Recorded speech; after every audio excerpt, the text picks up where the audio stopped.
అది హెచ్చరిక లేకుండా వచ్చేసింది, కార్చిచ్చులా వ్యాపించేసింది. కానీ ఈ రోజు వరకు దాని మూలం ఏంటన్నది మిస్టరీగానే ఉంది. ఈ 2019 నోవెల్ కరోనా వైరస్ చాలా అసాధారణమైనది. ఎందుకంటే అది మన మధ్య, వ్యక్తుల మధ్య చాలా సులభంగా వ్యాపిస్తుంది.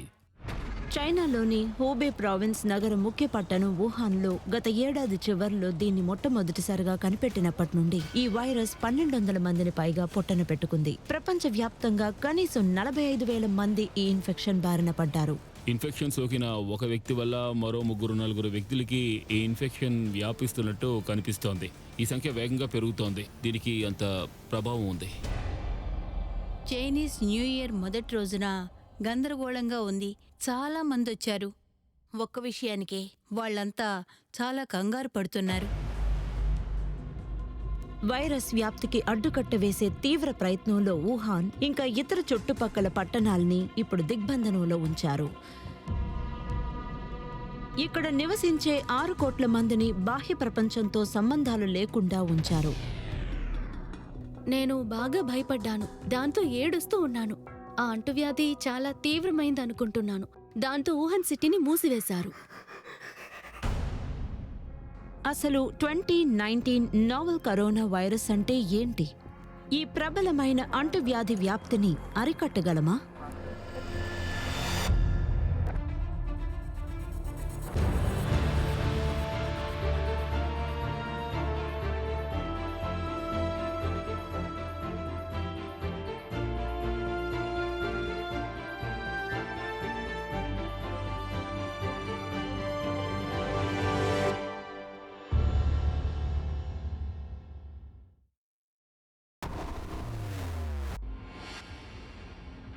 చైనాలోని హూబే ప్రావిన్స్ ముఖ్య పట్టణం వుహాన్లో ఒక భయోత్పాద వాతావరణం నెలకొంది. ఇక్కడ 1,10,00,000 మంది ప్రజలున్నారు. చాలా మంది అడుగుతున్నారు, తరువాతి బాధితులు మేమేనా అని. అలాగైతే ఎప్పుడు? వాళ్లు తమకి ఇష్టమైన వారిని కోల్పోతామేమో అన్న ఆలోచనని కూడా భరించలేకపోతున్నారు. కానీ అంతుబట్టని విధంగా నగరంలో ప్రాణాంతక వైరస్ వినాశనాన్ని కలిగిస్తోంది.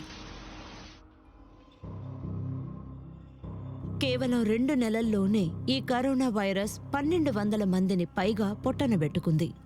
విపరీతమైన వేగంతో పెద్ద స్థాయిలో వేలాది మందికి ఈ వ్యాధి సోకింది. ఇప్పుడు ఈ కొత్త ప్రపంచ మహమ్మారి ప్రపంచాన్ని వణికిస్తోంది. 2019 నోవెల్ కరోనా వైరస్ చాలా అసాధారణమైనది. మాకు సార్స్ గురించి తెలుసు. మేము ప్రపంచవ్యాప్తంగా 6 నుండి 9 నెలల్లోనే సార్స్ని నియంత్రించగలిగాం. నిజంగా అది గొప్ప విషయం. ఇక సంఖ్య విషయానికి వస్తే 8,000 నుండి 10,000 మందికి ఆ వైరస్ సోకింది. అది ఎన్నో నెలల్లో. కానీ అదే 2019 నోవెల్ కరోనా వైరస్ విషయానికి వస్తే ఈ వ్యాధి బారిన పడిన వారి సంఖ్య చాలా వేగంగా పెరిగిపోవటం చూస్తున్నాం. పైగా నెలలోనే వ్యాపించేసింది. ఇదంతా 2019లో శీతాకాలం తీవ్రంగా ఉన్నప్పుడు డిసెంబర్ నెలలో మొదలైంది. వుహాన్ పట్టణంలో చడీ చప్పుడు లేకుండా ఒక ప్రాణాంతక పరిస్థితి జడలు విప్పుకుంటోంది. కొంతమంది ప్రజలు జ్వరం, దగ్గు లక్షణాలతో అంతుపట్టని అనారోగ్యానికి గురయ్యారు. వుహాన్లో చాలా విలక్షణమైన, ఎంతో అసాధారణమైన ఇన్ఫెక్షన్ సంక్రమించింది. క్లినికల్ టాప్ కండిషన్స్ కోసం మేము దాన్ని ఎటిపికల్ వైరల్ లేదా ఎటిపికల్ న్యూమోనియా బి అని పిలుస్తాం. ఎవరైనా ఒక సాధారణ వ్యక్తి జ్వరం, తలనొప్పి, కొంచెం దగ్గు, కండరాల నొప్పులతో వస్తే అది చాలా వరకు ఫ్లూ లాంటి అనారోగ్యం అనుకుంటాం. కానీ చెస్ట్ ఎక్స్రే అసాధారణంగా ఉంటే ఏదో అనారోగ్యం ఉందని అర్థం. ఇన్ఫ్లుయెంజా కోసం చేసిన టెస్టులు నెగిటివ్గా, ఇతర వైరస్ల కోసం చేసినవి నెగిటివ్గా ఉంటాయి. అదే అనారోగ్యంతో మీ దగ్గరకు చాలామంది గుంపులుగా వస్తున్నారు. వాళ్ళంతా ఒకే తరహా అనారోగ్యంతో ఉన్నారు. చైనా ఆరోగ్య అధికారులు గత సంవత్సరం డిసెంబర్ 8న అటువంటి లక్షణాలు కనిపించిన మొదటి రోగిని గుర్తించారు. మెల్లగా, వేగంగా ఇతరులకు కూడా సంక్రమించటం ఎక్కువైంది. తొలి 2 రోగులు అంతకుముందు వుహాన్లోని హానన్ సీ ఫుడ్ హోల్సేల్ మార్కెట్లో పనిచేశారని తెలిసింది.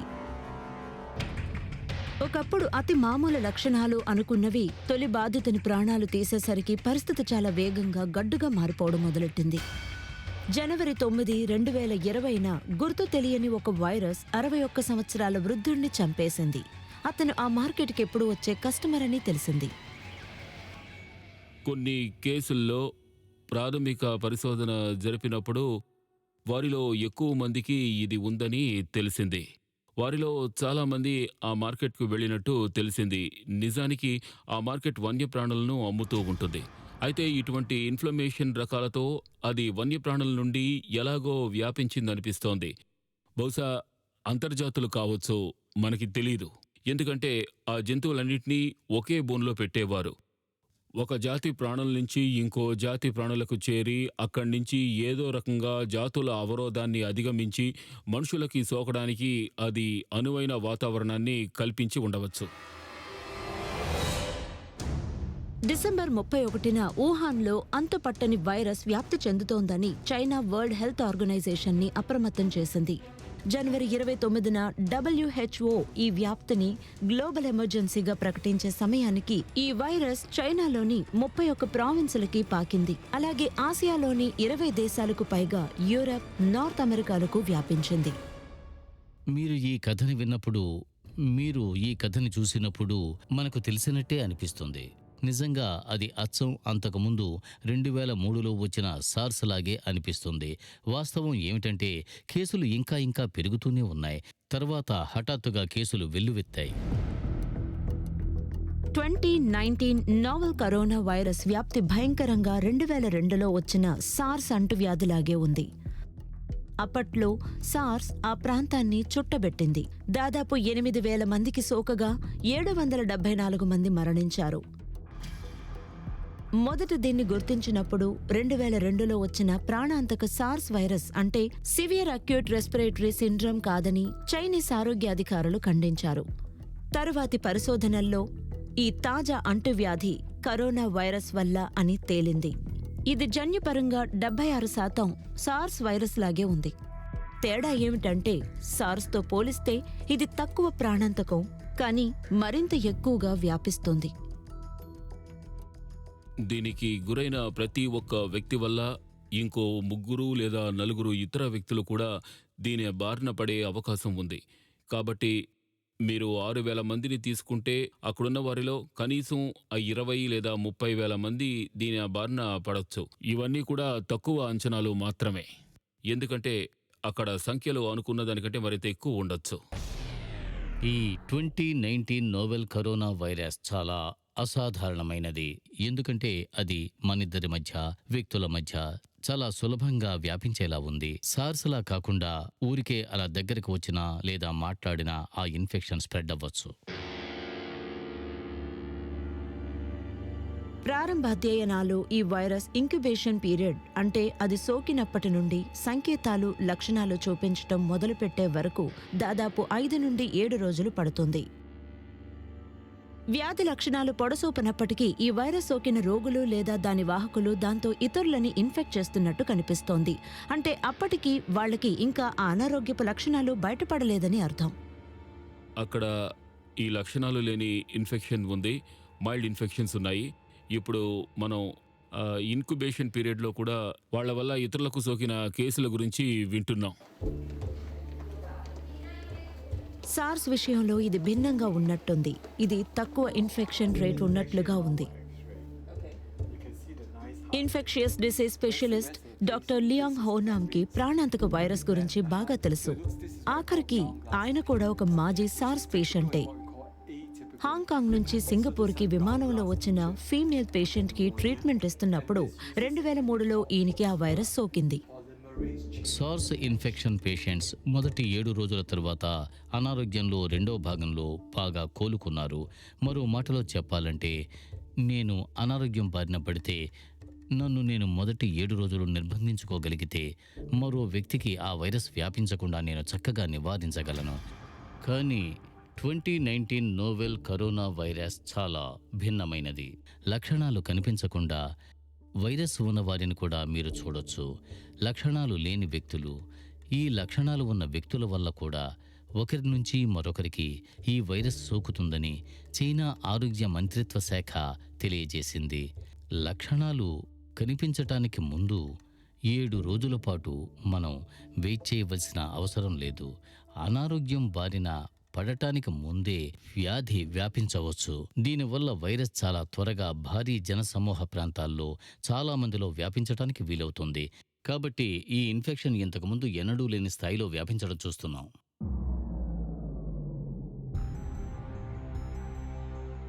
కరోనా వైరస్లు ఒంటెలు, పశువులు, సివెట్ పిల్లులు, గబ్బిలాలు వంటి ఎన్నో జాతుల జంతువుల్లో సర్వసాధారణం. ఒక సందర్భంలో వైరస్ పరివర్తన చెంది జంతువుల నుండి మనుషులకు వ్యాపిస్తుంది. 2002లో సార్స్ విషయంలో ఇలా జరగడం కనిపించింది. 2012 మిడిల్ ఈస్ట్ రెస్పిరేటరీ సిండ్రోమ్ లేదా మర్స్ వచ్చింది. ఇప్పుడు 2019 నావెల్ కరోనా వైరస్ వచ్చింది. వుహాన్లో ఇప్పుడు మూతపడిన సీ ఫుడ్లోనే అసలు ఈ వైరస్ బద్దలైందని అనుమానిస్తున్నారు. అక్కడ చట్టబద్ధంగానూ చట్టవిరోధంగానూ అసాధారణ విలక్షణ వన్యప్రాణుల క్రయ విక్రయాలు జరుగుతుండేవి. ఆ కేజులను మార్చరు. మలం బాగా సర్క్యులేట్ అవుతూ ఉంటుంది. దాంతో వాళ్ళు అల్టిమేట్ వైరస్ని పుట్టిస్తున్నారు. ఒకరోజు అది అక్కడ ఉన్న జంతువులకు సోకి అది వాటికి అలవాటవుతుంది. అది ఒకరోజు వాటిని చూసుకునే మనుషులకు సోకుతుంది. మనుషుల్లో గ్రాహకాలు బాగా ఫిట్గా ఉన్నప్పుడు ఒకరోజు సరైన పరివర్తన జరుగుతుంది. ఫలితంగా ఒక వ్యక్తి నుండి మరొక వ్యక్తికి సోకుతుంది. కానీ ఖచ్చితంగా ఏ జంతువు నుండి, ఏ మూలం నుండి వస్తుంది, ఏమిటి మొదలైనవి అఫ్కోర్స్ అది తెలియడానికి మనకి కొంత టైం పడుతుంది. సార్స్ గురించి తెలుసుకోవడానికి కూడా మనకి కొంత టైం పట్టింది. నా అంచనా తప్పు కాకపోతే 10 నెలల సమయం పట్టింది. కాబట్టి ఇది కూడా కొంతకాలం ఇలాగే కొనసాగుతుంది. పరిస్థితి చాలా వేగంగా మారుతోంది. ఈ వైరస్ బలోపేతం అవుతోంది. ఇన్ఫెక్షన్ బారిన పడ్డ వారి సంఖ్య పెరుగుతోంది. అందువల్ల ఇది సార్స్ కంటే మరింత ఘోరంగా ఉంటుందని మానసికంగా మనం సిద్ధమవ్వాలి. సాధారణ ప్రజానీకం ఎలా స్పందిస్తోంది? దీన్ని ఎదుర్కోవడానికి ఆరోగ్య కార్యకర్తలు ఎలా పనిచేస్తున్నారు? రోజులో మా షిఫ్ట్లో నర్సులు ఏమీ తాగడం లేదు, ఏమీ తినడం లేదు. నేను తెల్లవారుజామున 4 గంటలకి నిద్ర లేచి వుహాన్ దిగ్బంధనం గురించి వార్తలు చూసినప్పుడు ఎంతో ఆందోళనకి గురయ్యేదాన్ని. వెంటనే మా అమ్మకి కాల్ చేసేదాన్ని. మాట్లాడటం మొదలుపెట్టాక ఆ ఏడుపు ఆపుకోలేకపోయేదాన్ని.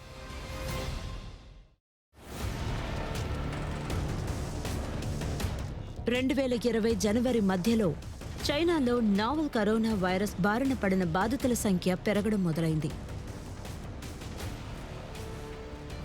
ప్రాణాంతక వైరస్ సోకినట్లు అనుమానిస్తూ వస్తున్న ప్రజలకు వైద్యం చేయటానికి హాస్పిటల్స్ తీవ్ర కృషి చేస్తున్నాయి. వనరులు కూడా పరిమితికి మించి ఉపయోగిస్తున్నారు. ప్రతిరోజు జ్వరం, శ్వాస ఇబ్బందులతో వస్తున్న పేషెంట్స్ సంఖ్య పెరుగుతూ ఉంది. ఒక నర్సుగా మేము మా డ్యూటీకి దూరంగా ఉండలేము. అయితే మా డే షిఫ్ట్లో మేమేమీ తాగడం లేదు, తినడం లేదు. ఎందుకంటే మాకు పని ఒత్తిడి ఉంది, అలాగే కొంచెం భయంగానూ ఉంది. మా చైనీస్ న్యూ ఇయర్ లీవ్లన్నింటినీ మా మెడికల్ స్టాఫ్ క్యాన్సిల్ చేసుకున్నారు. ప్రతిరోజు రాత్రి బావులు పనిచేస్తున్నారు. నేను రోజుకి 10 నుంచి 12 గంటల వరకు పనిచేస్తున్నాను. కానీ డాక్టర్స్కి ఇదేం పెద్ద ప్రాబ్లం కాదు, ఎందుకంటే మేము ఎక్కువ గంటలు పనిచేస్తూనే ఉంటాం. ఈ వ్యాధికి అధికేంద్రమైన చోటుకి చాలా దూరాన ఉన్న చైనాలోని పెద్ద నగరాల్లో కూడా నావెల్ కరోనా వైరస్ కేసులు నమోదవుతున్నాయి. ఉత్తరంగా ఉన్న బెయిజింగ్లోనూ, దక్షిణంగా ఉన్న షెన్జెన్లోనూ నమోదవుతున్నాయి.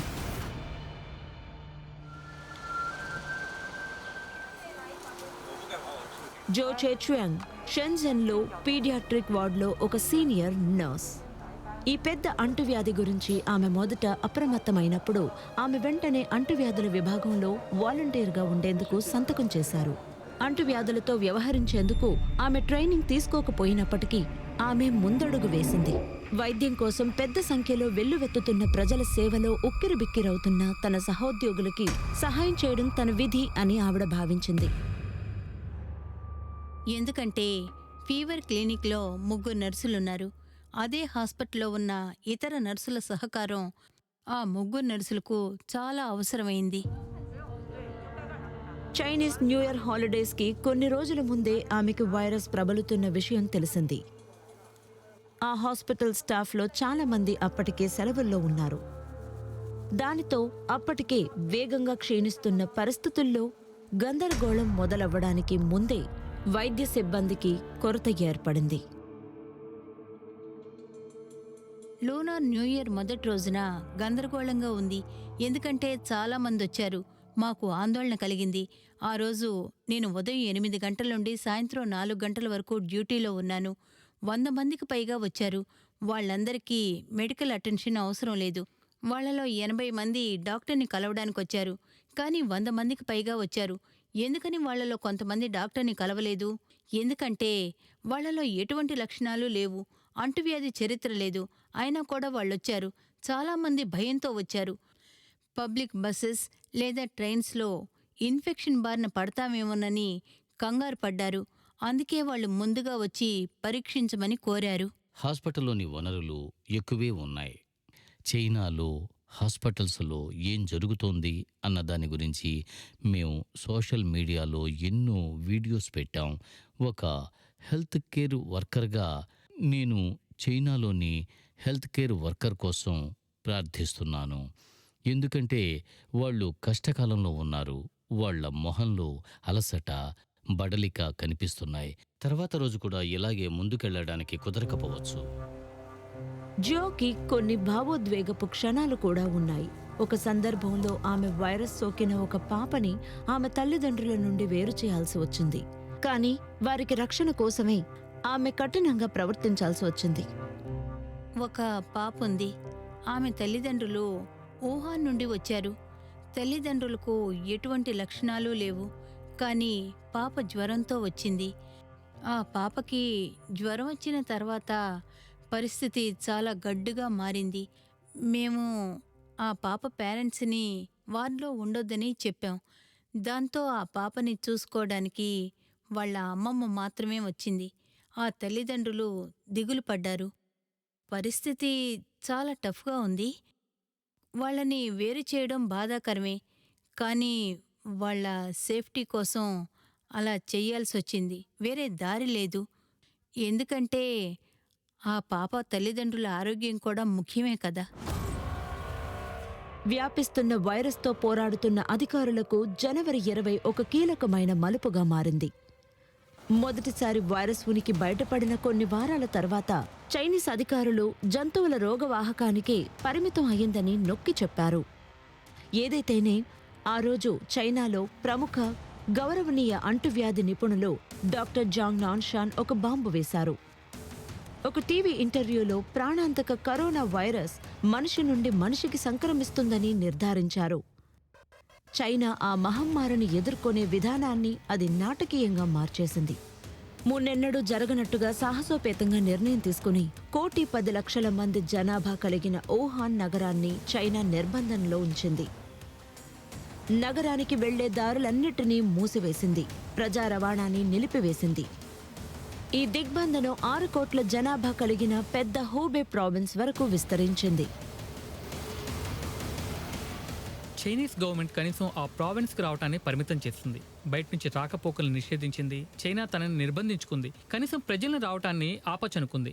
అలాగే చైనీస్ న్యూ ఇయర్ హాలిడే పీరియడ్ని కూడా కొనసాగించింది. అంటువ్యాధి వ్యాపిస్తున్న ఇటువంటి పరిస్థితిలో మాస్ హిస్టీరియా వల్ల మిగిలిన వాటికంటే ఎక్కువ సమస్యలు ఎదురవుతాయి. కాబట్టి ముందే సమాచారాన్ని పంచుకుంటే కొంచెం బెటర్గా ఉంటుంది. నిజానికి ఇది చాలా మంచి వ్యూహమనే చెప్పాలి. చైనాలో వాళ్ళు మాత్రమే ఇది చేయగలరని నేను అనుకుంటున్నాను. ఇప్పటికీ అక్కడ ఎంతో మంది వుహాన్ స్థానికులు నగరంలో చిక్కుకుపోయి ఉన్నా తమ ప్రియమైన వారు ఎలా ఉన్నారో అని దిగులు పడుతూ ఉన్నారు. వారిలో 22 ఏళ్ల లియూ ఉయాన్ కూడా ఒకరు. ఆమె గత సంవత్సరం నుండి బెయిజింగ్లో పనిచేస్తున్నారు. వుహాన్కి తిరిగి రావాలని, కొత్త సంవత్సరాన్ని కుటుంబంతో కలిసి వేడుక చేసుకోవాలనుకున్నారు. కానీ మనిషి నుండి మనిషికి వైరస్ సోకుతుందని నిర్ధారణ అయిన వార్త విన్న తర్వాత ఎంతో కాలంగా ఇంటికి వెళ్లాలని ఎదురుచూసిన ఆమె ఆశ అడియాసయ్యింది. ఆమె తల్లి ఫోన్ చేసి వుహాన్కి తిరిగి రావద్దని చెప్పినప్పుడు ఆమె గుండె బద్దలైంది. ఇంటికి దూరంగా సంవత్సరం గడిపిన తర్వాత కొత్త సంవత్సరానికి ఇంటికి వెళ్లాలని ఆమె ఎంతో ఆశగా ఎదురుచూసింది. మనిషి నుండి మనిషికి ఈ వైరస్ సోకుతుందని డాక్టర్ జాంగ్ నాన్షా ఒక ఇంటర్వ్యూలో చెప్పారు. అది చూసి మా అమ్మ నాకు కాల్ చేసింది. నేను ఆ క్షణాన్ని మర్చిపోలేను. నన్ను తిరిగి రావద్దని అమ్మ చెప్పింది. నేను అయోమయంలో పడ్డాను. ఏమీ నిర్ణయించుకోలేకపోయాను. తర్వాత బెయిజింగ్లోనే ఉండాలని నిర్ణయించుకున్నాను. నేను జనవరి 29వ తారీఖున వుహాన్లోనే ఉండాలి, కానీ అక్కడికి రావటం పెద్ద రిస్క్ అని మా అమ్మ చెప్పింది. పైగా అక్కడ వాతావరణం కూడా చల్లగా ఉంది. అందుకని బెయిజింగ్లోనే ఉంటేనే సేఫ్ అని నిర్ణయించుకున్నాను. ముందు నేను బెయిజింగ్లో ఉండాలనుకోలేదు, ఇంటికే వెళ్ళాలనుకున్నాను. కానీ మా ఫ్యామిలీ నన్ను బెయిజింగ్లోనే ఉంటేనే సేఫ్, అక్కడే ఉండు అని బలవంతం చేశారు. దాంతో నేను మా ఊరికి వెళ్లకుండా ఆగిపోయాను. ఆమె న్యూ ఇయర్కి ఒంటరిగా బెయిజింగ్లోనే గడిపింది. కానీ ఆమె తల్లిదండ్రుల రక్షణ, సంక్షేమం గురించి ఆలోచించడం వల్ల మనశ్శాంతిగా ఉండలేకపోయింది. మామూలుగా రోజుకి 2 వీడియో కాల్స్ చేస్తాను. పగలొకటి, రాత్రొకటి. భోజనం చేసేటప్పుడు చేస్తాను. వాళ్ళేం తింటున్నారు, వాళ్ళేం చేస్తున్నారో కనుక్కుంటాను. వాళ్ళు అసలు బయటికి వెళ్లారా అని చెక్ చేస్తాను. ఎందుకంటే వాళ్ళు బయటికి వెళ్ళకూడదు. అవును, నేను పీడకల నుంచి తెల్లవారుజాము 4 గంటలకు నిద్రలేస్తాను. ఎందుకంటే నేను మంచి స్థితిలో లేను. నేను తెల్లవారుజాము 4 గంటలకి నిద్ర లేచినప్పుడు దిగ్బంధనం గురించిన వార్తలు చూశాక నేను దిగులు పడుతూ ఉంటాను. వెంటనే మా అమ్మకి ఫోన్ చేస్తాను. ఆ ఫోన్ కాల్ నాకు ఇంకా గుర్తుంది. నేను నోరు తెరవగానే ఏడవటం మొదలు పెడతాను. ఏడుస్తూ ఉండిపోయాను. ఎందుకంటే నేను చాలా చాలా దిగులు పడ్డాను. సిటీని లాక్డౌన్ చేశారంటే ఆ అంటువ్యాధి చాలా తీవ్రమై ఉండొచ్చు. అప్పుడు నేను మా అమ్మని అడిగాను. తర్వాత ఏంటి, మీ దగ్గర కావలసిన వస్తువులు ఏమైనా ఉన్నాయా అని అడిగాను. జనం వదిలిపోవడానికి ప్రయత్నిస్తున్నారని చదివాను. మా అమ్మ మేము ఎక్కడికి వెళ్ళాం, ఇంట్లోనే ఉంటామని చెప్పింది. దిగ్బంధానికి ముందు అది ఏ స్థాయిలో వ్యాపించిందో నాకు ఇదే చెబుతోంది. చాలా వేగంగా ఎంతోమంది ప్రజలు బాగా అనారోగ్యం పాలవుతున్నారు. చైనీస్ న్యూ ఇయర్ వేడుకల కోసం వాళ్ళు వుహాన్ నుంచి బయటికి వెళ్తారు. అక్కడి నుంచి సంఖ్య మరింత భారీగా పెరుగుతుంది. కాబట్టి చైనీస్ గవర్నమెంట్ చేసింది సరైన పనే. సరిగ్గా అదే పని చెయ్యాలి. చూడ్డానికి కనికరం లేనట్టుగా ఉన్నా కూడా దాన్ని ఊహించుకోలేమనిపిస్తోంది. కానీ చెయ్యాల్సిన పని మాత్రం ఖచ్చితంగా ఇదే. 2002లో సార్స్ వ్యాపించినప్పుడు ఏ వైరస్ ఎంత ప్రాణాంతకమైనది, అది ఎంత వేగంగా వ్యాపిస్తుంది అన్న విషయం ప్రపంచానికి తెలియలేదు. ఈరోజు 2019 నావెల్ కరోనా వైరస్ వేగంగా వ్యాపించటం అంతే భయంకరంగా ఉంది. వుహాన్లో అంతుపట్టని వైరస్ వ్యాపిస్తోందని డిసెంబర్ 31, 2019న ప్రపంచ ఆరోగ్య సంస్థని అప్రమత్తం చేసిన కొన్ని రోజుల తర్వాత వైరస్ వ్యాప్తికి అడ్డుకట్ట వేసేందుకు దేశాలు తమ అంతర్గత రక్షణలను పెంచడం ద్వారా స్పందించాయి. ఉదాహరణకు సింగపూర్ వుహాన్ నుంచి వచ్చే ప్రయాణికులందరికీ ఎయిర్పోర్ట్స్లో థర్మల్ స్క్రీనింగ్స్ని అమలు చేసింది. చైనీస్ సందర్శకులను, ఈ మధ్య చైనాకి వెళ్లిన విదేశీయుల రాకని నిషేధించింది. నేడు దాదాపు ప్రతి ఖండం, దేశాలు చైనా వెలుపల ఇన్ఫెక్షన్ సోకిన వారి సంఖ్య పెరుగుతుండటంతో అదే విధమైన చర్యలు తీసుకుంటున్నాయి. చైనా నుండి వచ్చే విదేశీ సందర్శకులు, విమానాలు రాకుండా సరిహద్దులు మూసివేస్తున్నాయి. 25కు పైగా దేశాలు, టెరిటరీస్లో 45,000కు పైగా నావెల్ కరోనా వైరస్ నిర్ధారిత కేసులు నమోదయ్యాయి. అక్కడ ఎన్నో ప్రాబ్లమ్స్ ఉన్నాయి. కానీ చీఫ్స్లో ఒకరు ప్రపంచవ్యాప్తంగా ప్రయాణం చేస్తారు. ఎందుకంటే చైనా నుండి ప్రజలు ఇక్కడికి రానివ్వకూడదని మీరు ఒకవేళ చెప్తే, ఇప్పటికే చైనా బయట చాలామంది అఫెక్ట్ అయ్యారు. వాళ్ళు ఇప్పటికీ ప్రతి చోటకి ప్రయాణిస్తున్నారు. కాబట్టి మనకింకా హాని ఉంది. నిజానికి అది ప్రపంచవ్యాప్తంగా లక్షణాలు లేని, లక్షణాలు కనిపించని ప్రజల దగ్గరకు దారితీస్తుంది. అప్పుడు వారికి అది సోకే అవకాశం ఉంటుంది. ఇప్పుడు ఇన్ఫెక్షన్ ఎంతగా వ్యాపిస్తుందో మనకి తెలీదు. మనం ఖచ్చితంగా చెప్పలేం. బాధాకరమైన సార్స్ జ్ఞాపకాలు 2 ఆసియా దేశాలైన హాంకాంగ్, సింగపూర్లపై చెరగని ముద్ర వేశాయి. ఆ 2 దేశాలు మెయిన్లాండ్ చైనా వెలుపల శ్వాస సంబంధ అనారోగ్యంతో తీవ్రంగా దెబ్బతిన్నాయి. హాంకాంగ్లో 299 మంది మరణించగా సింగపూర్లో 33 మంది మరణించారు. కానీ ఆ వేదనాపూరితమైన అనుభవం ప్రాణాంతక వైరస్తో మరింత సమర్థవంతంగా పోరాడేందుకు వీటికి దోహదపడింది. హాంకాంగ్ ప్రజలు అద్భుతమైన వారు. హాంకాంగ్ నర్స్ అడ్మినిస్ట్రేటర్స్కి ఏం చెయ్యాలో బాగా తెలుసు. వాళ్ళు సంకోచించట్లేదు. స్కూల్స్ మూసివేస్తున్నారు, అత్యవసరాల్ని ప్రకటిస్తున్నారు, విడి వ్యక్తులను దిగ్బంధిస్తున్నారు. సింగపూర్లో వ్యక్తిగతంగా నాకు ఈ విషయం చాలా బాగా తెలుసు. మేము సార్స్ లాంటి వైరస్ల కోసం యాన్యువల్ డ్రిల్స్ చేస్తాం. మేము దీనికోసం గత 16 ఏళ్లుగా సిద్ధమవుతున్నాం.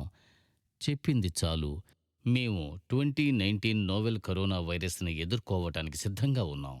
ప్రోటోకాల్స్ రాసిన పుస్తకాల దొంతర్లని మీరు చూడొచ్చు. ఇది జరిగితే ఏం చెయ్యాలి, మీకు సోకకుండా ఏం చెయ్యాలి, ప్రాంతాలని లేదా క్వారంటైన్ని ఎక్కడ గుర్తించాలి, ప్రజలు ఎక్కడ రెస్ట్ తీసుకోవాలి, మనకి అదనపు సమాచారం ఎక్కడ దొరుకుతుంది, స్కూల్స్ మూసివేస్తే ఏం జరుగుతుంది, ఎవరు పనిచేయకపోతే ఏమవుతుంది, మనకి ఎక్స్ట్రా మ్యాన్ పవర్ ఎక్కడ దొరుకుతుంది. ఈ ప్రశ్నలన్నిటికీ కూడా ఈ వైరస్ దాడి చేయడానికి ముందే సమాధానాలు వాటికి పెట్టారు. డాక్టర్ యూ జిజియాన్ షెన్సన్లోని యూనియన్ హాస్పిటల్లో ఇన్ఫెక్షస్ డిసీజ్ డిపార్ట్మెంట్కి చీఫ్ ఫిజిషియన్. అంతు చిక్కని వైరస్ గురించి మొదటిసారి విన్నప్పుడు ఆయన ఆశ్చర్యపోయారు. ఈ వైరస్ గురించి వీచాట్లో చదివినప్పుడు నేను నా కలీగ్స్ ఆఫీస్లో ఉన్నాం. మేము ఆశ్చర్యపోయాం. అప్పుడు నేను ఇది మరొక అంటువ్యాధి అని అనుకున్నాను. ఇది ఇలా వ్యాపిస్తుందని, ఇలా జరుగుతుందని మేము అసలు అనుకోలేదు. తర్వాత ఆయన హాస్పిటల్లో ఎమర్జెన్సీ రెస్పాన్స్ టీంని ఏర్పాటు చేసి ఇతర విభాగాల నుండి వాలంటీర్ కొలీగ్స్ని నియమించారు. నేను రెస్పాన్స్ టీంలో ఒక మెంబర్ని, అంతేకాదు ఆర్గనైజర్ని కూడా. ఈ అంటువ్యాధితో వ్యవహరించేందుకు ఇన్ఫెక్షన్స్, జ్వరాలు చూసే డిపార్ట్మెంట్స్ మీదే ఆధారపడితే సరిపోదు. అన్ని విధాలుగా సమన్వయపరుచుకుంటూ ప్రయత్నిస్తేనే ఫలితం ఉంటుంది. డాక్టర్ యూ టెలిమెడిసిన్ యూనిట్ని ఏర్పాటు చేయాలని మరొక వినూత్న ఆలోచన చేశారు. నిజంగానే తాము అనారోగ్యం బారిన పడ్డామా లేదా అని తెలియని వారికి కీలకమైన సమాచారాన్ని ఇవ్వడమే దాని ఉద్దేశం. పోటెత్తుతున్న అడ్మిషన్ సంఖ్యతో హాస్పిటల్ సిబ్బందిపై పడ్డ భారాన్ని తగ్గించాలని కూడా. మేము ప్రస్తుత అవసరాలను దృష్టిలో ఉంచుకొని ఆన్లైన్ ఇన్ఫర్మేషన్ ప్లాట్ఫామ్ని మొదలుపెట్టాం. ఈ ఆన్లైన్ సర్వీస్ ద్వారా మేము మా పేషెంట్స్ కోసం బెటర్గా పనిచేయగలం. నిన్న ఒక్కరోజు మాత్రమే దాదాపు 1600 మందికి పైగా మమ్మల్ని కన్సల్ట్ చేశారు. ఈ కొత్త ఆన్లైన్ ప్లాట్ఫామ్ పేషెంట్లకి బాగా అనుకూలంగా ఉంది. అలాగే ఈ కొత్త కరోనా వైరస్ గురించి కంగారు పడుతున్న ప్రజలకు కాస్త ఉపశమనంగానూ ఉంటుంది. ఎందుకంటే కరోనా వైరస్ బయటపడిన దగ్గర నుంచి పేషెంట్స్ కుప్పలు తెప్పలుగా మా హాస్పిటల్కి వస్తున్నారు. దానివల్ల ఇప్పటికే ఉన్న పేషెంట్స్ని అటెండ్ చేస్తున్న డాక్టర్ల మీద పని ఒత్తిడి పెరుగుతోంది. దానివల్ల డాక్టర్లు ఎంతో ఇబ్బంది పడటం మొదలుపెట్టారు. సిబ్బంది కూడా సమస్యగా మారింది. ఇటువంటి పరిస్థితుల్లో మేము ఈ అంటువ్యాధి గురించి ఉచితంగా సమాచారాన్ని ఇవ్వటం కోసమే త్వరగా ఈ ప్లాట్ఫామ్ని ఏర్పాటు చేశాం. ఎందుకంటే ఈ ఆపరేషన్ చాలా సౌకర్యంగా ఉంటుంది. మేం వాళ్ళకి ఆన్లైన్లో లేదా మా మొబైల్ ఫోన్స్ ద్వారా రిప్లై ఇవ్వటం వీలవుతుంది. కాబట్టి మేం ఫోన్స్ మాతో తీసుకువెళ్ళి ఎప్పుడైనా రిప్లై ఇవ్వచ్చు. మేం ఆఫ్ డ్యూటీలో ఉన్నా లేదా లంచ్ టైంలో ఉన్నా కూడా రిప్లై ఇవ్వచ్చు. ఉదాహరణకు రాత్రిపూట మేము సాయంత్రం 6 గంటలకు వర్క్ ఫినిష్ చేసుకుని ఇంటికి వెళ్తాం. కానీ మా దగ్గర ఫోన్స్ ఉండటం వల్ల నైట్ అయినా మేము ఇంట్లోనే రిప్లై ఇస్తాం. నిజానికి ఈ మధ్య రోజుల్లో మేము రాత్రి 9 లేదా 10 గంటల వరకు పనిచేస్తున్నాం. అఫీషియల్ కన్సల్టేషన్ రాత్రి 10 గంటలకి క్లోజ్ అయిపోతుంది. కానీ మేం ఫ్రీగా ఉంటే రాత్రి 10 గంటల తర్వాత నుండి అర్ధరాత్రి వరకు కూడా రిప్లై ఇస్తూనే ఉన్నాం. ఎందుకంటే ఇవి చాలా అత్యవసర పరిస్థితులు. ఇటువంటి సమయంలో ప్రజలకి మా సేవ ఎంతైనా అవసరం. జో చెచంగ్ కూడా సహాయం చేస్తున్నందుకు సంతోషంగా ఉన్నారు. వైరస్ లాంటి కొత్త నిమోనియాతో బాధపడుతున్న పేషెంట్స్కి ట్రీట్మెంట్ చేయడానికి పీడియాట్రిక్ నర్స్ అయినా కూడా స్వచ్ఛందంగా ఎమర్జెన్సీ ట్రైనింగ్కి వెళ్లారు. ట్రైనింగ్ చాలా బాగుంది. నేను పీడియాట్రిక్స్ వార్డులో నర్సుగా పనిచేస్తున్నాను. కానీ ఈ కొత్త రకం నిమోనియాలో దాదాపు 8 ట్రైనింగ్స్ తీసుకున్నాను. న్యూ ఇయర్ నుండి ఇప్పటి వరకు నేను ఇలాంటి ట్రైనింగ్స్ని నాన్ స్టాప్గా తీసుకుంటూనే ఉన్నాను. ఇది వ్యాధి నిరోధక పద్ధతులు ఎన్నోసార్లు శిక్షణ ఇచ్చింది. ఈ హాస్పిటల్ దీని మీద ఎంతో దృష్టిని పెట్టింది. పనిచేసే సిబ్బంది ఇన్ఫెక్షన్ బారిన పడకుండా మెరుగైన చర్యలు తీసుకుంటుంది. ట్రీట్మెంట్, నివారణ చర్యల వేగాన్ని పెంచాలని చైనా చేస్తున్న నిర్విరామ ప్రయత్నాల్లో వుహాన్లో 2 కొత్త హాస్పిటల్స్ నిర్మాణం కూడా ఉంది. వాళ్లు కేవలం 2 వారాల్లోనే పూర్తి చేశారు. అధికారులు చైనీస్ న్యూ ఇయర్ సెలవుల సమయంలో నిర్మాణ కార్మికులను వెనక్కి పిలిపించి వారికి వారి జీతంలో 2-3 ఇచ్చారు. 2500 పడకలు ఉన్న 2 హాస్పిటల్స్ని నిర్మించేందుకు వాళ్లు రేయింబవళ్లు శ్రమించారు. ఇంకా ఎన్నో సవాళ్లు మిగిలే ఉన్నాయి. అన్ని నియంత్రణ వ్యూహాల మధ్యలో ఉన్నది డాక్టర్స్ పిరమిడ్ అని పిలిచేదాన్ని అర్థం చేసుకోవడం. పిరమిడ్ టిప్ దగ్గర రోగ లక్షణాలు ఉన్న వ్యక్తులు ఉన్నారు. ఆ తర్వాత పిరమిడ్ కింద రోగలక్షణాలు తక్కువగా ఉన్న వ్యక్తులు ఉన్నారు. ఆ తర్వాత రోగలక్షణాలు లేని వ్యక్తులు పెద్ద సంఖ్యలో పిరమిడ్ అడుగు భాగంలో ఉన్నారు. కాబట్టి మీకు ఎలా వస్తుందో అర్థం చేసుకోవడానికి మీరు పెద్ద పిరమిడ్ గురించి తెలుసుకోవాలి. కానీ ఇక్కడ మీరు ఐస్బర్గ్ మీద మాత్రమే దృష్టి పెడితే అప్పుడు దాని కింద ఉన్నది దెబ్బ కొడుతుంది. పరిమిత వనరులతో మీరు అనారోగ్యం బారిన పడిన వారిని మాత్రమే నయం చేయొచ్చని మెడిసిన్ మాకు నేర్పించింది. అందుకని అనారోగ్యంతో ఉన్నవారు అడ్మిట్ అయితే ఇది పిరమిడ్ పైభాగాన ఉంటుంది. ఇక్కడ మనం పైభాగాన 10 నుండి 20% పేషెంట్స్ని చూస్తూ ఉన్నాం. ఇక మిగిలిన 80% వారిని మనం చూడటం లేదు, మనం ట్రీట్ చేయడం లేదు, మనం క్వారంటైన్ చేయడం లేదు. అందుకు బదులుగా మనం వాళ్ళని మళ్ళీ పబ్లిక్లో వదిలిపెడుతున్నాం. ఫలితంగా అక్కడ వాళ్ళు ఇతరులను మళ్ళీ ఇన్ఫెక్ట్ చేస్తున్నారు. మనం అసలు చూడండి ఏమిటంటే పిరమిడ్ అడుగు భాగాన్ని. అక్కడ కనీసం మనం ఇప్పుడు ఇక్కడ చూస్తున్న దానికంటే 40 రెట్లు ఎక్కువ ఉంటారు. వీళ్ల వల్లే వైరస్ వ్యాపిస్తుంది. ప్రపంచ ఆరోగ్య సంస్థ నావెల్ కరోనా వైరస్ అవుట్బ్రేక్ని గ్లోబల్ ఎమర్జెన్సీగా ప్రకటించినప్పటి నుండి అంతర్జాతీయ స్పందన పుంజుకుంది. వుహాన్కి పెద్ద హూబే ప్రావిన్స్కి విమానాల రాకపోకలను నిషేధించాయి. అలాగే చైనాకి వెళ్లే అత్యవసరం కాని ప్రయాణికులను కూడా హెచ్చరించింది. చైనా ఈ వైరస్ని కట్టడి చేయడానికి ఇబ్బంది పడుతుండటంతో Indonesia, Philippines, Japan, South Korea, New Zealand, France, Turkey ఇంకా అమెరికాలు వుహాన్ నగరం నుండి తమ పౌరులను తరలించేందుకు ఉపక్రమించాయి. నూతన అంటువ్యాధికి చైనాని నిందించాలా? 2003 సార్స్ అవుట్బ్రేక్ సమయంలో సంక్షోభం తీవ్రత గురించి ప్రపంచానికి వెల్లడించడానికి ముందు ప్రభుత్వం 4 నెలల సమయం తీసుకుంది. సమాచారాన్ని ఇవ్వకుండా కప్పి ఉంచారని ఆరోపించారు. ప్రస్తుత అంటువ్యాధి గురించి డిసెంబర్ 8, 2019న తొలి కేసు నమోదైన తర్వాత ప్రభుత్వం ప్రకటన చేయడానికి దాదాపు 1 నెల సమయం తీసుకుంది. జనవరి 12 నాటికి చైనీస్ శాస్త్రవేత్తలు అప్పటికే సార్స్ లాగే ఉన్న వైరస్ని కొత్త కరోనా వైరస్గా గుర్తించారు. అప్పట్నుంచి దాన్ని అదుపు చేయటానికి నివారణకు వేగాన్ని, రాజకీయ సంకల్పాన్ని చూపించింది. చైనీస్ ప్రభుత్వం కనీసం ప్రావిన్స్లోకి రాకపోకలను పరిమితం చేయడానికి ప్రయత్నించింది. చైనాలోకి రాకపోకలను కూడా నిషేధించింది. కనీసం ఇది ప్రజల రాకపోకల్ని పరిమితం చేస్తుంది. అలాగే వాళ్ళ చైనీస్ న్యూ ఇయర్ సెలవుల కాలాన్ని కూడా పొడిగించారు. కాబట్టి ఇటువంటి చర్యలు ఒకంత మెరుగుపరిచే విధంగా ఉన్నాయి. చైనీస్ ప్రభుత్వం కొన్ని సానుకూల చర్యలు తీసుకోవడం వల్ల అక్కడ కొన్ని సానుకూల సంకేతాలు కనిపిస్తున్నాయి. మనం సమస్య మూలాల దగ్గరకు వెళ్ళాలనుకుంటున్నాను. ఏమి ఉద్భవిస్తోంది లేదా ఇదేం ఇన్ఫెక్షన్ అని తెలుసుకోవాలి. దాని డైనామిక్స్ని, నిజానికి అన్ని దాటుకుని మానవ జాతికి చేరిన దాని స్వభావాన్ని తెలుసుకోవాలి.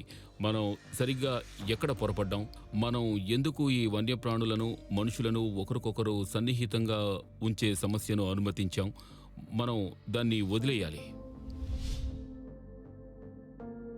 నావెల్ కరోనా వైరస్ వ్యాపిస్తుండగా ప్రాణాంతక వ్యాధికారకాలు లేదా వైరస్లు పరివర్తన చెంది వ్యాపిస్తాయని, అది మరింత సమర్థవంతమైన హంతక యంత్రం అవుతుందన్న భయాందోళనలు కూడా పెరుగుతున్నాయి. డిసెంబర్ 8, 2019 నావెల్ కరోనా వైరస్ తాలూకు మొదటి కేసు గుర్తించి ఇప్పటికి 2 నెలలు దాటాయి.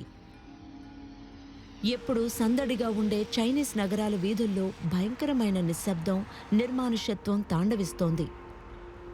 అటువంటి అసాధారణ సన్నివేశం ఇప్పుడు దేశంలో సర్వసాధారణమైపోయింది. ప్రాణాంతక కరోనా వైరస్ వ్యాపిస్తుందన్న భయం పెరగడం వల్ల ఒకప్పుడు వర్ణమయంగా ఉండే మెట్రోపోలిస్ దెయ్యాల నగరాలుగా కనిపిస్తున్నాయి.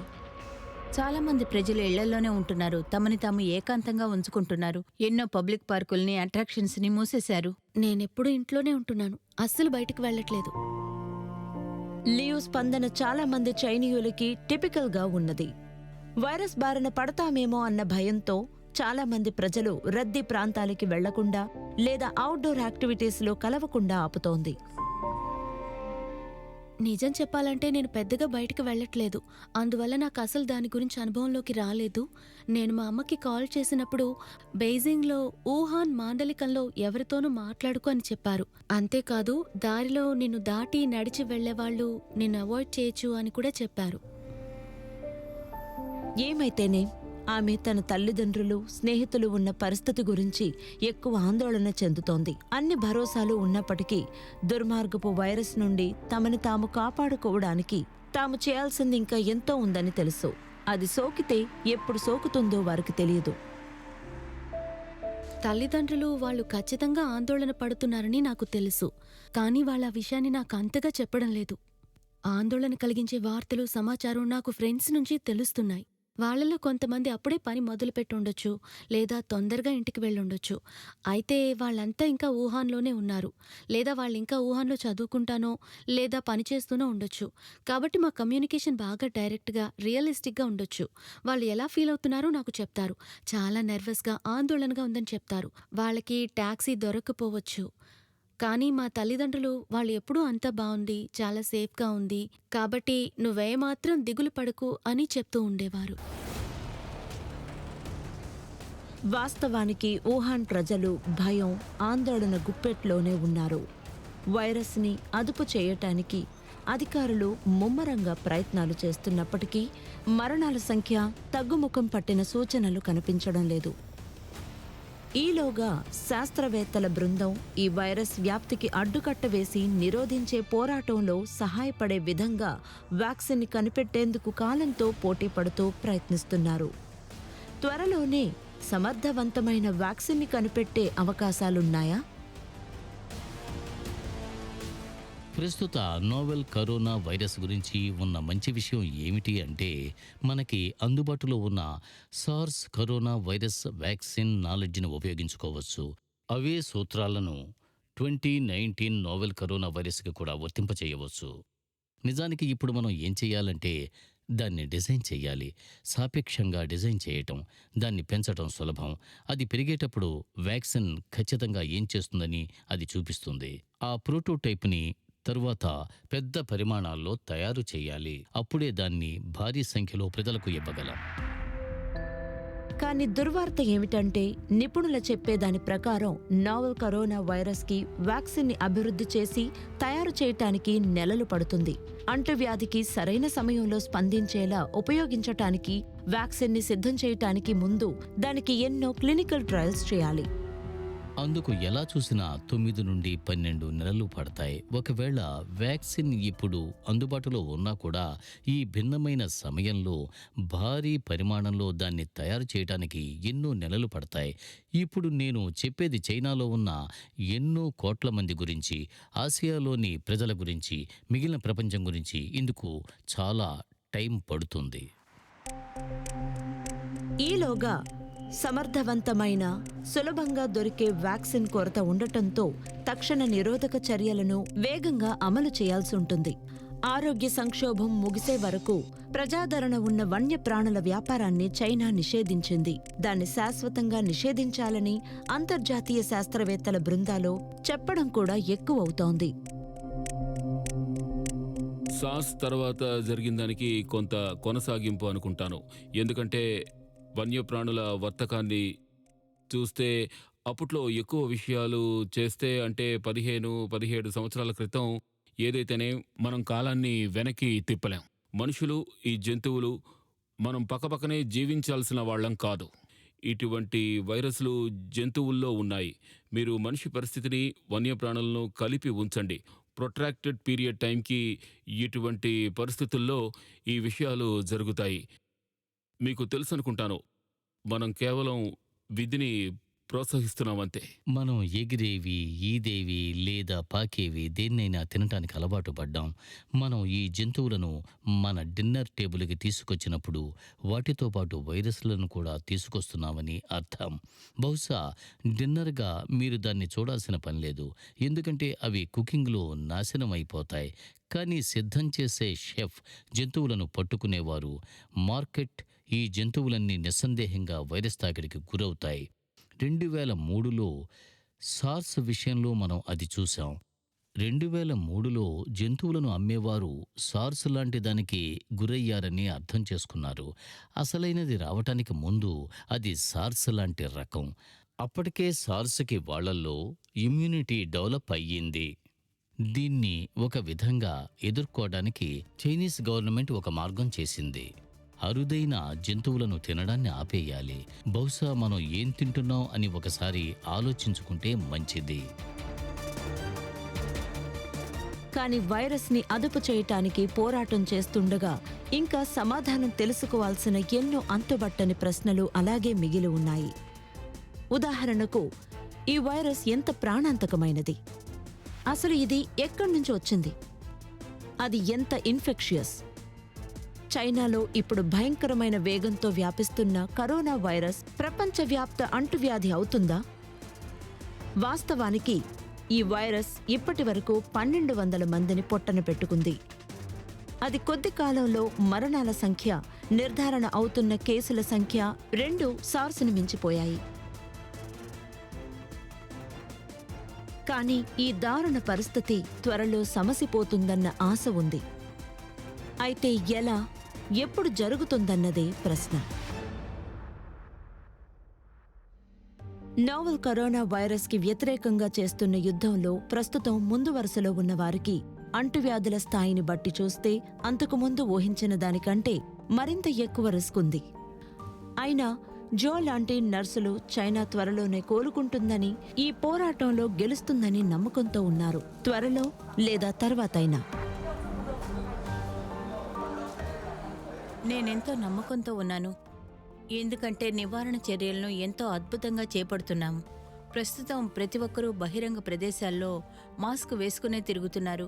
ఆఖరికి అండర్ గ్రౌండ్లో, పబ్లిక్ ట్రాన్స్పోర్ట్లో, సూపర్ మార్కెట్స్లో, కమ్యూనిటీస్లో, ఇలా అన్ని చోట్ల మాస్కులు వేసుకునే తిరుగుతున్నారు.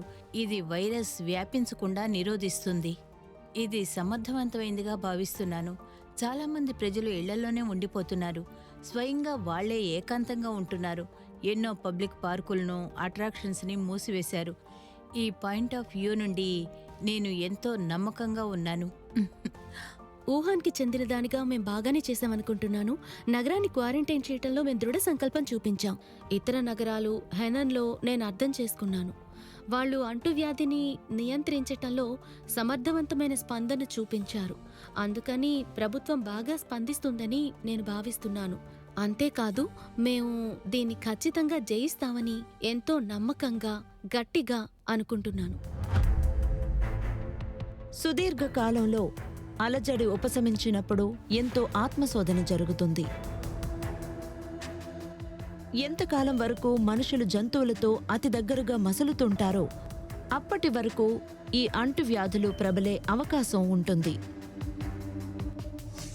గత డిసెంబర్లో చైనాలో ఈ వైరస్ వినాశనాన్ని ప్రారంభించినప్పటి నుండి అది ఎప్పుడు పెరుగుతుంది, ఎప్పుడు తగ్గడం మొదలవుతుందని ఎవరికీ తెలియదు. ఒక్కరు మాత్రం అది త్వరలో జరుగుతుందన్న ఆశతో ఉన్నారు. ఈ సంఘటనలో ఏదైతే మంచి విషయం ఉంటే అది సంఖ్య తగ్గుముఖం పట్టడానికి దారితీస్తుంది. కానీ నాకు అలా కనిపించలేదు. మనం సంఖ్య తగ్గటం చూసిన తర్వాత మాత్రమే చర్చించడం మొదలు పెడతాం. ప్రస్తుతానికైతే మనం కేసులు రావడాన్ని చూస్తున్నాం. అఫ్కోర్స్ ఇంకా ఎక్కువ కేసులు వస్తాయని మీకు తెలుసు. అప్పటి వరకు ఈ సంఖ్య తగ్గే వరకు తప్పించి ఈ ప్రాంతంలో ఏం జరగబోతోందని మనం ఊహించలేం. ఈ పరిస్థితి కొంతకాలం కొనసాగొచ్చు. మనం ఇందులోంచి వెళ్తాం, దీన్ని అధిగమించి వెళతాం. మన కామ్రేడ్స్ లేదా బంధువులు లేదా దగ్గరవారు ఉన్నారు. మనం ఎదుర్కొంటాం, అందులో అనుమానం లేదు. కానీ ప్రపంచం దృఢమవుతుంది, ప్రపంచం మెరుగవుతుంది. కోల్పోయిన వారిని మనం గుర్తు చేసుకుంటాం. ఈ జ్ఞాపకాలతో మళ్ళీ జరగకుండా పరిస్థితిని నిరోధిస్తాం.